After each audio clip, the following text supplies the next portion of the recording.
ফেসবুকে আমার ভাইয়া ফ্রেন্ড দেখে যে একটা ছবি, আমাকে দেখানোর পর আমি বলছি এটাই ভাইয়া, দেখে যে অনেক রক্ত।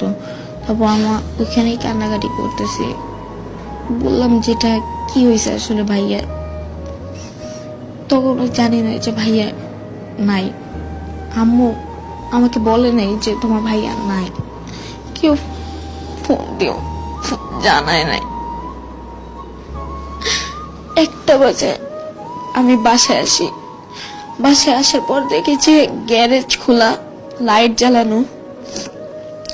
আমি সবাইকে জিজ্ঞেস করতেছি কি হয়েছে, আমাকে সবাই জড়ায় ধরে কাঁদতেছে। আমি বলছি কি হয়েছে একটু বলো, আমাকে বলতেছে না। আমাকে উপরে 6 তলায় নিয়ে আসছে জোর করে এনে বলে কিচ্ছু হয় না, তুমি শো, তোমার ভাই আসতেছে।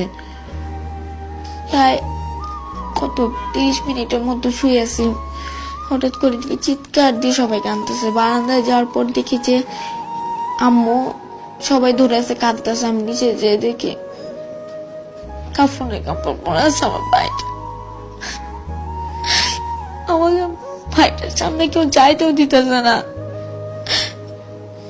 লাস্টটা বের করার পর গ্যারেজ চানে আমি একবার খালি চুমু দিয়েছি মাইয়াকে।